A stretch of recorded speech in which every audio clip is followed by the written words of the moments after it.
दोस्तों जय श्री राम। तो आज हम आए हैं एक्सरसाइज 1.5 एनसीईआरटी क्लास 9th की हिंदी मीडियम। तो शुरू करते हैं बिना किसी देरी के। आज हम 1.5 खत्म कर लेंगे, उसके बाद इसका सेकेंड चैप्टर बहुपद चलेगा कल से। तो आइए इसका हम लोग लास्ट एक्सरसाइज देखते हैं। तो सबसे पहले ज्ञात कीजिए, ये आपका एक्सपोनेंट है पावर। हम इस पर कोई आपको लंबा चौड़ा भाषण नहीं देंगे, पहले भी मैंने बताया और मैं फिर से बता रहा हूँ कि मैं सिर्फ और सिर्फ क्वेश्चन फोकस करूंगा। क्वेश्चन जितने भी होंगे सब क्वेश्चन आपको साथ ही रूल बताऊंगा कि ये क्वेश्चन कैसे सॉल्व होगा, उसका रूल भी बता दूंगा।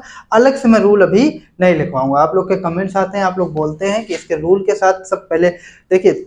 मेरा जो पढ़ाने का तरीका होता है वो थोड़ा सा अलग है। मैं पहले चीज़ों को लेकर चलता हूँ, तो पहले थ्योरी पढ़ाता हूँ, उसके बाद जो है क्वेश्चन को सॉल्व कराता हूँ। लेकिन अभी जैसे हमारे ज़्यादा सब्सक्राइबर तो है नहीं, तो उस केस में मैं सोच रहा हूँ पहले थोड़े से सब्सक्राइबर गेन कर लेते हैं, उसके बाद जैसे ही हमारे पास क्या बोलते हैं थोड़े से सब्सक्राइबर 10-20 हज़ार 30 हज़ार हो जाएंगे और आप लोग के कमेंट्स आएंगे, तो उस हिसाब से मैं उस चीज़ों को डिटेल पढ़ाना स्टार्ट कर दूंगा जैसा आप लोग चाहेंगे। ठीक है, आइए फर्स्ट नंबर देखते हैं सॉल्यूशन।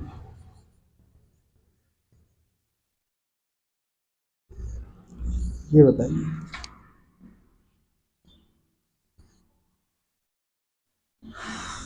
64 फर्स्ट का फर्स्ट 64 टू द पावर 1/2। आइए इसको सॉल्व करते हैं।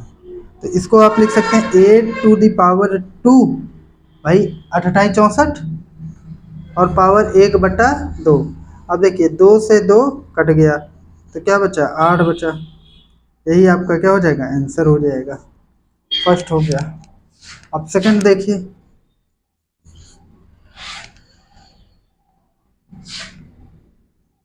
32 टू द पावर 1/5।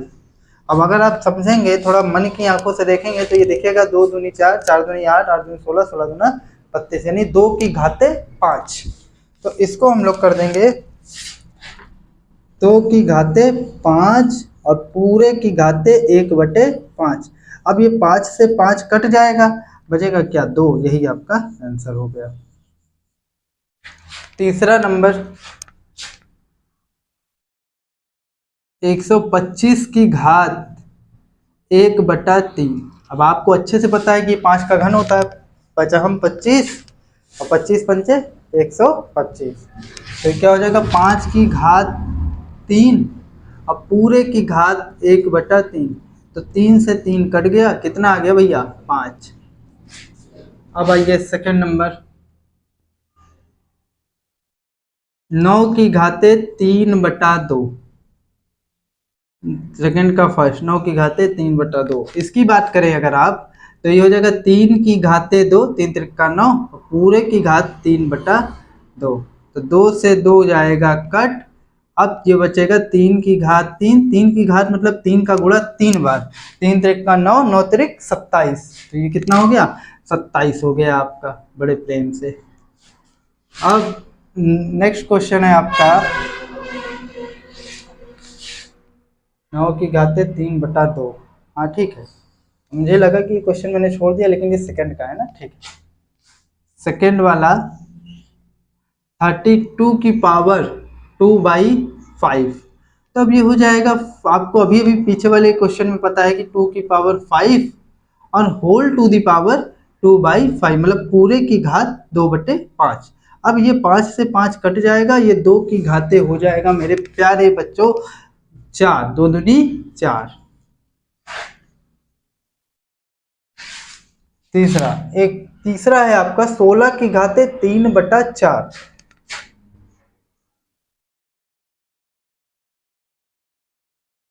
अब ये होता है 2 दूनी 4, 4 दूनी 8, 8 दूनी 16, यानी 2 की घाते 4।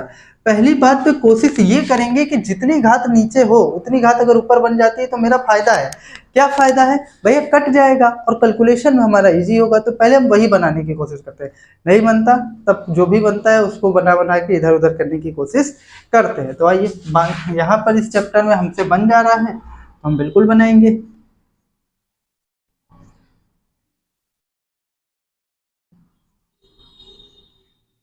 2 दूनी 4, 4 दूनी 8, इस तरीके से ये सॉल्व हो गया।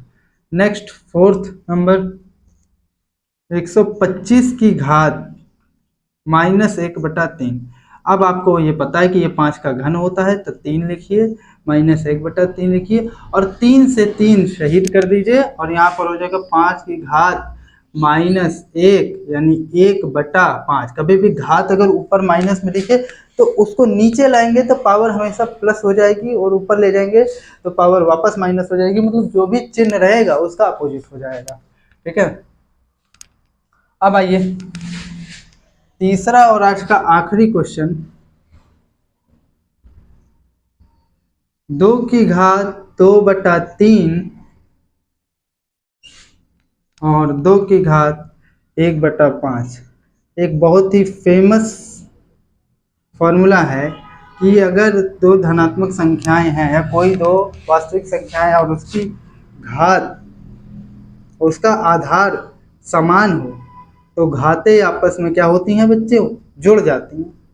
तो यहाँ पर भी कुछ इस तरीका का केस बना है, तो हम यहाँ लिखेंगे 2 की घात 3/5 क्योंकि आधार समान है तो घातें आपस में क्या करेंगे, जोड़ देंगे। 2 की घात और यहाँ पर क्या हो जाएगा 10 और 5 दूनी 10, 2 तिहाई 6, मतलब इसका इसमें भाग करा है, 5 दूनी 10 और 2 तिहाई 6, 2 पंचे 10, 5 एकम 5, तो हो जाएगा 2 की घात 11/10। ठीक, अब नेक्स्ट आइए, अब इसको और सॉल्व आप नहीं कर सकते। सेकंड, 7 की घात 1/2 इंटू 8 की घात 1/2। और आपको पता होना चाहिए कि अगर कभी घात समान हो, आधार ना समान हो, घात समान हो, तो उस केस में होता क्या है मेरे प्यारे बच्चों, जो घात हो, जो आधार होता है उसका गुणा हो जाता है और घात उसी पर चढ़ जाती है। तो उसी तरीके से हम यहाँ करेंगे 7 गुणे 8 की घात 1/2, 7 अठे 56 की घात 1/2। ठीक है, आसान है, उम्मीद करते समझ में आ रहा होगा आपको।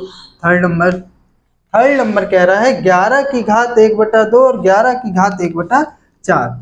11 की घात 1/2 और 11 की घात 1/4 हमेशा याद रखिए। पहले मैंने बताया कि अगर गुणा में आधार समान हो तो घातें आपस में जुड़ जाती हैं, लेकिन अगर भाग में आधार समान हो, इसमें भाग में आधार समान हो तो घातें आपस में क्या होती हैं बच्चा, घट जाती हैं। क्या होता है, घट जाती हैं। जैसे a की घात n, a की घात m, यानी तो ये हो जाएगा a की घात n माइनस m।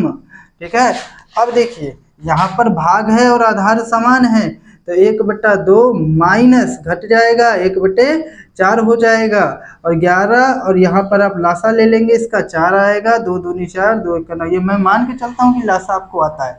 अगर आपको ये बेसिक कॉन्सेप्ट में भी दिक्कत हो तो मैं कोशिश तो करूँगा पूरा बताने की, लेकिन बहुत कुछ यहाँ एक ही जगह पर सब चीज़ें नहीं बताई जा सकती, कुछ चीज़ें मुझे डायरेक्ट लेकर चलना पड़ेगा। और अगर आपको फिर भी लासा मासा में थोड़ा सा दिक्कत आती तो आप बोलिएगा, एक दिन इस पर ही सेपरेट वीडियो बन जाएगा, पूरा खोल के रख दूंगा आपके सामने। ठीक है, तो क्या हो जाएगा, 2 दूनी 4, 2 का नाम 2 माइनस 1 यानी कि 11 की घात 1/4।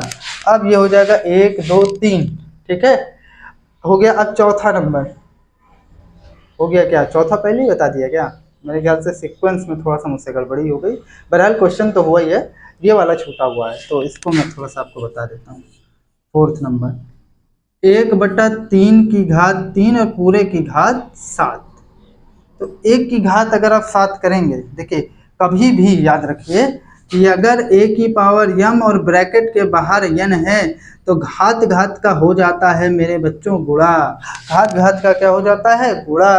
तो घात घात का क्या हो जाता है, गुणा। तो यहाँ पर 1 की घात 3 हम पूरे पर लगा लेते हैं 3, क्योंकि 1 की घात चाहे आप जो कर दीजिए वही रहना है पॉजिटिव में। तो 7 3 क्या हो जाएगा 21, यानी 1/3 की घात कितनी हो जाएगी, 21।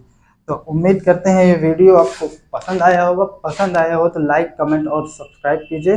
मिलते हैं इसी प्रकार की नेक्स्ट वीडियो में, तब तक के लिए नमस्कार, जय हिंद, जय भारत, वंदे मातरम।